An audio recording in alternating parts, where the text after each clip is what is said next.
বন্ধুরা আমি যে ভুলটা করেছি তোমরা কিন্তু সেই ভুলটা করো না। তোমরা কিন্তু প্লিজ এইটাতে যদি এই ট্রেনে কখনো জার্নি করো তো বলে রাখি বন্ধুরা, কালকে রাতে কিন্তু হচ্ছে ঠিক এইভাবেই কাটিয়েছি।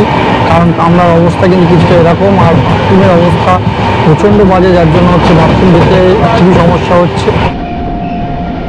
আমাদের জীবনে এমন কিছু কিছু সময় আসে যেখানে দাঁড়িয়ে আমরাও ভাবতে বাধ্য হই যে আমাদের নেওয়া সিদ্ধান্ত আদবেও ঠিক ছিল না, ভুল। তবে সেই সিদ্ধান্তের মাসুল কিন্তু আমাদেরকেই গুনতে হয়। ঠিক তেমনই এক বাজে অভিজ্ঞতার সাক্ষী হতে হয়েছিল সেদিন আমাদের দুই বন্ধুকে। তবে চলো আজ তোমাদেরকে বলি জীবনের সব থেকে বাজে একটা ট্রেন জার্নির গল্প। তো ওই দেখো বন্ধুরা, 2 নম্বর হচ্ছে করমণ্ডল এক্সপ্রেস। প্রথমে 7:50 ছিল, এখন এটা 8টা করে দিয়েছে। তো পাশে কিন্তু প্ল্যাটফর্ম নাম্বার দেয়নি, তার জন্য বসে আছি কখন প্ল্যাটফর্ম নাম্বার অ্যানাউন্স হবে, তারপরে হচ্ছে সেই প্ল্যাটফর্মে আমরা যাব। বন্ধুরা ফাইনালি আমাদের ট্রেন কিন্তু অ্যানাউন্সমেন্ট হয়ে গেছে যে আমাদের ট্রেন 3 নম্বর প্ল্যাটফর্মে আসবে। তো সেহেতু বেরিয়ে পড়েছি 3 নম্বর প্ল্যাটফর্মের দিকে। তো বন্ধুরা চলে এসেছি কিন্তু আমরা 3 নম্বর প্ল্যাটফর্মে। আর বলে রাখি যে আমাদের এই ট্রেনে এই যাত্রায় কোচ নম্বর হচ্ছে S3 7479। একটা লোয়ার বার্থ পেয়েছি, একটা মিডল বার্থ পেয়েছি। আর এই ট্রেনে সবচেয়ে একটা আশ্চর্য জিনিস হলো এই ট্রেনে কিন্তু মাত্র স্লিপার ক্লাস 3টে মাত্র কোচ হয়েছে। আর সেই 3টে কোচের 3 নম্বরটাতেই আমাদের পড়েছে S3-তে। তো চলো অলমোস্ট পৌঁছেই গেছি, আর ট্রেনও প্রায় ঢোকার টাইমিং হয়ে গেছে।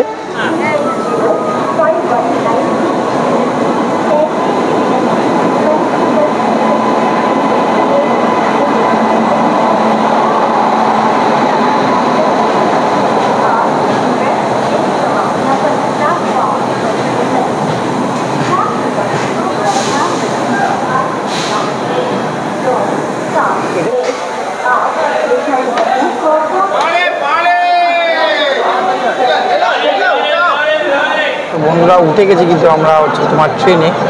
আর সত্যি কথা বলতে যে আমি যদি হয়তো জানতাম আগে যে এই ট্রেনে এত ভিড় হয় তোমার স্লিপার ক্লাসে, তাহলে আমি হয়তো এই লাইনে চড়তাম না। তার প্রথম কাউন্টার আমাকে দেখিয়ে দিই স্লিপার ক্লাসের অবস্থা, তোমাকে একবার দেখাই যায় স্লিপার ক্লাসের অবস্থা। মাত্র 3টে স্লিপার কোচ, তাও আবার জেনারেল বগির সাথে যুক্ত করা, তাই স্লিপার কোচও হয়ে উঠেছিল জেনারেল কামরা।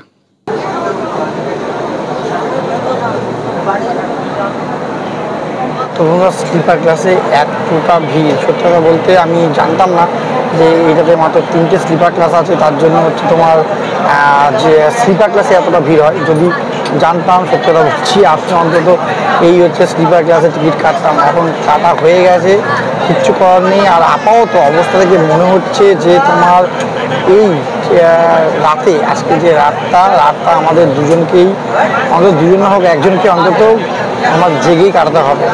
কারণ প্রচুর ভিড়, কে কখন যে তোমার কি ব্যাগ ট্যাগ কিনে বেরিয়ে যাবে তার কোনো মানে বলা যাচ্ছে না। তো আর কি বলবো, সত্য এইভাবেই যাত্রা করতে হবে।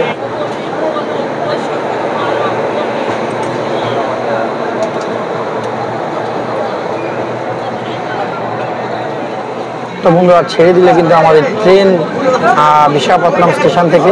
তো বলে রাখি বন্ধুরা এই ট্রেন সম্বন্ধে তোমাদেরকে জানিয়ে রাখি। তো 128-42 করমণ্ডল এক্সপ্রেস, এটা প্রতিদিন তোমার চেন্নাই সেন্ট্রাল থেকে ছাড়ে আর তোমার শালিমার পর্যন্ত যায়। আর প্রতিদিন শালিমার থেকে হচ্ছে ছাড়ে, আর এটা চেন্নাই সেন্ট্রাল পর্যন্ত যায়। তো এই ট্রেনের কিন্তু হচ্ছে তোমার টোটাল দূরত্ব পার করে 1661 কিলোমিটার, যার সময় লাগে 26 ঘন্টা। আর এই ট্রেনটা প্রতিদিন চলে। আর 4খানা স্টেটকে এটা কানেক্ট করেছে, যেমন আমাদের বেঙ্গল, 2 হচ্ছে তোমার উড়িষ্যা, 3 হচ্ছে অন্ধ্রপ্রদেশ, আর 4 হচ্ছে 1987 সালে প্রথম হচ্ছে এর কমার্শিয়াল জার্নি চালু হয়। সেটা আজ পর্যন্ত এরকম কন্টিনিউ চলে আসছে। তার মানে বলতে পারো প্রায় 48 বছর ধরে এই ট্রেনটা কিন্তু আমাদেরকে এইভাবে সার্ভিস দিয়ে যাচ্ছে। তো চলো বেরিয়ে পাওয়া যাক এই ট্রেনে। তো বন্ধুরা এখানে তোমাদের একটা বলে রাখি যে এই ট্রেনটা কিন্তু হচ্ছে আমি তোমাদেরকে রিকমেন্ড করবো যাতে তোমরা একদম স্লিপারের টিকিট কাটবেই না। কারণ স্লিপার আর জেনারেলের মধ্যে কোনো তফাৎ নেই। আর আমরা যেখানটায় ভুগেছি সেখানে বসার অসুবিধা, শোয়ার কথা তো বাদই দাও, প্রচণ্ড পরিমাণে গরম, পাখার অবস্থা খুবই খারাপ, বাথরুম থেকে দুর্গন্ধ বেরোচ্ছে। আর লোকের এত ভিড় যে মাটিতে বসে রয়েছে, একটা সিটে 4-5 জন করে বসে রয়েছে। আর বিদেয় কিচ্ছু অবস্থা। তো আমি তোমাদেরকে রিকমেন্ড করবো যাতে তোমরা যদি কখনো হচ্ছে এই ট্রেনে যাও তো ফার্স্ট এসি কাটো, সেকেন্ড এসি কাটো, থার্ড এসি কাটো, কিন্তু কোনো মতে হচ্ছে তোমার এই ট্রেনে তুমি স্লিপার ক্লাস করো। তো একটা কথা বলে রাখি বন্ধুরা, এই ট্রেনে তুমি তোমার first AC, second AC, third AC আর স্লিপার ক্লাস আর আনরিজার্ভ রয়েছে, আর প্যান্ট্রিকার সুবিধা তুমি এই ট্রেনে পেয়ে যাবে। তো যথাযথ বলে রাখি এখানকার প্রতিটা কোচ কিন্তু LHB কোচ, সেহেতু হচ্ছে তোমার পরিষ্কার থাকবে। যদি আশা করো তাহলে তুমি ভুল ভাবছো, কারণ যেহেতু ট্রেনটা প্রতিদিন চলে এর র্যাক কিন্তু হচ্ছে তোমার চারটেই কিন্তু তুমি এরকম নোংরাই পাবা, কারণ প্রতিদিন যে পরিমাণে ট্রেনটা চলে। তো ট্রেনটার সুনাম আছে যে ট্রেনটা হচ্ছে তোমার সঠিক টাইমে পৌঁছায়, কিন্তু ট্রেনটার কিন্তু পরিষ্কার দিক দিয়ে কিন্তু একদমই বাজে।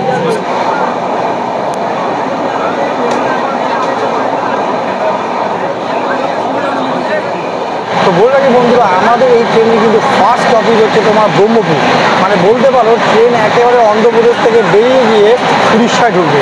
আর ব্রহ্মপুর কিন্তু হলো তোমার এই লাইনে তোমার উড়িষ্যার প্রথম হচ্ছে স্টেশন। তো ব্রহ্মপুরে হচ্ছে তোমার ট্রেন নেক্সট দাঁড়াবে। সো তখন সময় কিন্তু প্রায় 11:30 বাজবে, এখন হয়তো সবে মাত্র 9:15। আর যখন ব্রহ্মপুরে পৌঁছাবে তখন 11:25 যদি রাইট টাইম হয়। তো তো এখন আপাতত যেই অবস্থায় আমি বসে আছি, সত্যি কথা বলতে এখান থেকে তোমার মানে ভিডিও যে করতেছি এই অনেক, মানে এখান থেকে বসার জায়গা নেই। আর দেখো আমাদের সিটে কতজন এসে বসতে পারবে, 1 2 3 দেখো আমাদের একটা সিটে এতজন এসে বসেছে। আর ওই সাইডে যে একটা মিডিল আপার রয়েছে সেটা কিন্তু হচ্ছে তোমার মানে কেউ বসতেই দেয়নি, কারণ ওখানে হচ্ছে যদি মিডিল আপার তোলে তাহলে নিচের 6জন বসতে পারবে না, তার জন্য কিন্তু মিডিলটা তুলতেই দেয়নি। সেহেতু দেখো শুভমকেও আপাতত এখানে এসে বসতে হয়েছে। তো অবস্থা কিন্তু খুবই খারাপ, মানে যে যদি পায়খানা বাথরুমও পায়, এখানে এমনভাবে সবাই বসে আছে যে পায়খানা বাথরুম কোথায় করতে যাবো, কীভাবে করতে যাবো তাই নিয়ে সমস্যা। খুব খারাপ জার্নি বন্ধুরা, মানে আমার লাইফের সবচেয়ে বাজে নোংরাতম জার্নি। যাই হোক, জানতাম না, এখন জেনে গেলাম। এই একটা বাজে হচ্ছে তোমার মানে এক্সপিরিয়েন্সও তোমাদের সাথে আমি শেয়ার করতে পারছি। চলো যাওয়া যাক।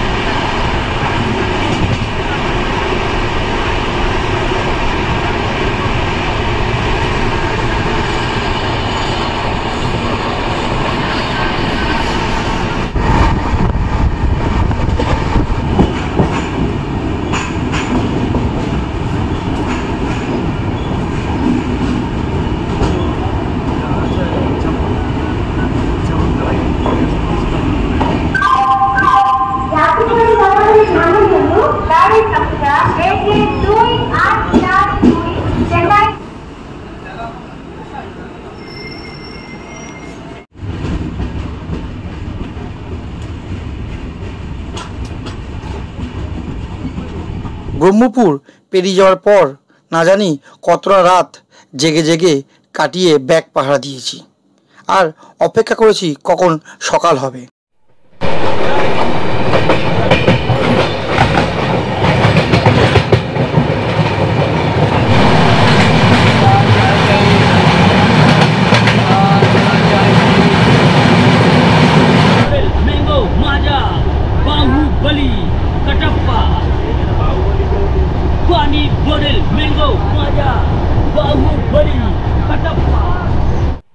হ্যাঁ, গুড মর্নিং বন্ধুরা, কেমন আছো তোমরা সবাই?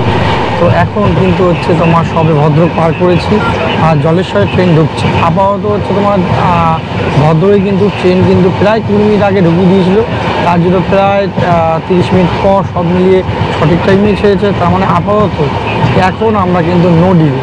তো বলে রাখি বন্ধুরা, কালকে রাতে কিন্তু হচ্ছে ঠিক এইভাবেই কাটিয়েছি, কারণ কামরার অবস্থা কিন্তু কিছুটা এরকম, আর বাথরুমের অবস্থা প্রচণ্ড বাজে, যার জন্য হচ্ছে বাথরুম যেতে খুবই সমস্যা হচ্ছে। তো আর কিছু বলার নেই। তো আমি যদি জানতাম কাটতাম না। তো যাই হোক, একটা ব্যাড এক্সপিরিয়েন্স হলো, খুবই অবস্থা খারাপের মধ্যে রয়েছি। তার জন্য ভেবেছি যে আর সাঁতরাগাছিতে হচ্ছে নেমে যাব, কারণ মানে সহ্য করতে পারছি না। জাস্ট মানে কী বলবো, এখানে যে বসে আছি কতটা কষ্ট করে সেটা একমাত্র আমিই জানি। তোমার বাথরুম গন্ধ, তার মধ্যে বাথরুম এরকম অপরিষ্কার, এত গরম, এত লোকের এত গরম, একটা সিটে 4-5 জন করে বসে, মানে একেবারে বাজে অবস্থা। তো চলো দেখা যাক, আপাতত আর কয়েক ঘন্টার ব্যাপার, তারপরে আমরা সাঁতরাগাছিতে নেমে যাব।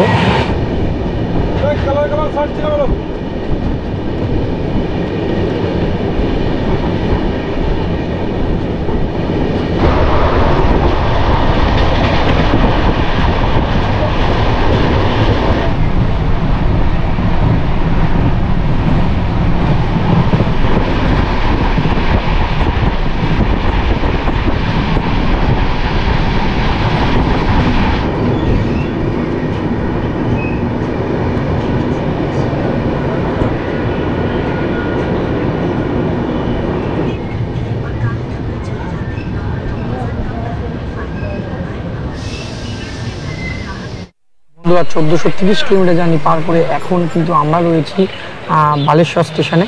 তো বলে রাখি, আমাদের ট্রেন কিন্তু তোমার ওয়ার ইজ মাই ট্রেনের অনুযায়ী 16 মিনিট লেট চলছে। তো এরপরে স্টপেজ কিন্তু উড়িষ্যা থেকে আমরা পুরো বেরিয়ে যাব, বেরিয়ে গিয়ে আমরা বেঙ্গলে ঢুকে যাব খড়গপুরে। তো খড়গপুর থেকে গিয়ে তারপর আবার সোজা গিয়ে হবে তোমার সাঁতরাগাছি, আর তারপরে হচ্ছে তোমার শালিমার। তো স্টপেজ আর বেশি বাকি নেই। তো ডিস্টেন্স কিন্তু এখান থেকে তোমার খড়গপুর অনেকটাই। তো দেখা যাক কতক্ষণ এখান থেকে ছাড়ে আর তোমার কতক্ষণে খড়গপুরে হয়। চলো। गरम गरम गरम गरम गरम मिलेगा गरम मिलेगा।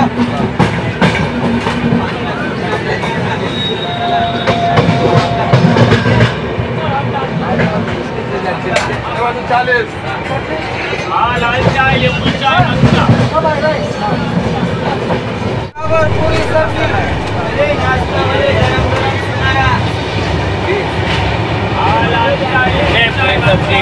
সারা রাত জেগে সকালে বাথরুম না যেতে পেরে কিছু না খেয়ে অস্বস্তি লাগছিল ঠিকই, কিন্তু সাথে এটা ভেবে ভালো লাগছিল যে রাস্তা তো আর বেশি বাকি নেই, আর কিছুক্ষণ তারপরেই নেমে যাব। তাই বন্ধুরা, ভুলেও কেউ এই ভুল করো না, করমণ্ডল এক্সপ্রেসে ভুল করেও কেউ স্লিপার ক্লাসের টিকিট কেটো না।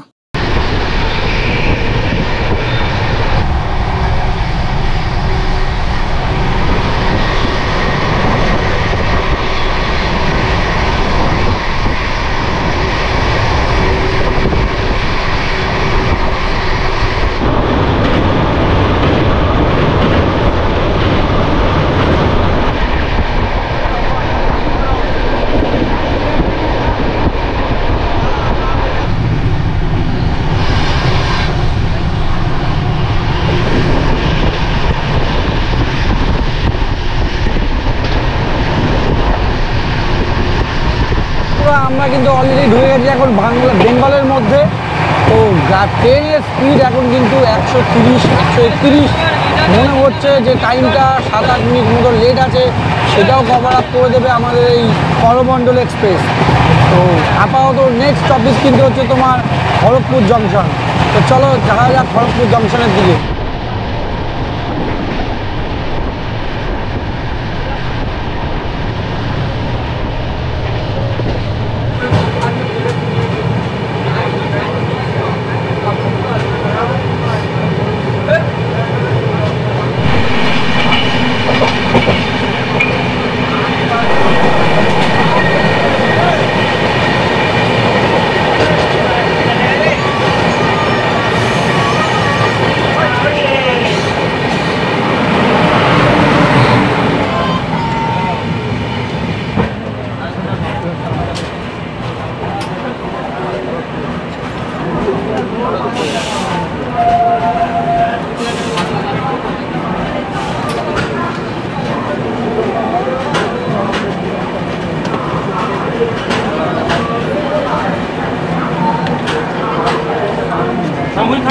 स्टेशन पड़ता है गोत्रा पड़ा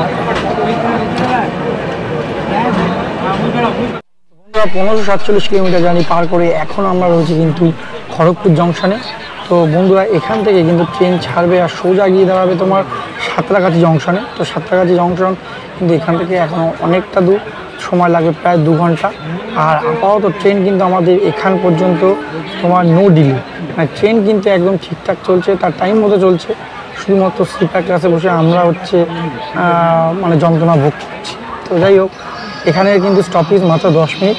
তো এরপর থেকে তোমার ট্রেন ছাড়বে আর সোজা গিয়ে তোমার দেওয়া হবে সাঁতরাগাছি জংশন। আমরা সাঁতরাগাছি জংশনে এবার নেমে যাব, পুরো হচ্ছে শালিমার পর্যন্ত যাব না, কারণ শালিমার থেকে আবার ব্যাক করতে হবে, সেহেতু আমরা তোমার সাঁতরাগাছিতেই নেমে যাবো।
এবার নেমে গেছি আমরা সাঁতরাগাছি স্টেশনে। আমাদের ট্রেন এখন টোটাল 1656 কিলোমিটার জার্নি পার করে এখন দাঁড়িয়ে আছে সাঁতরাগাছি স্টেশনে।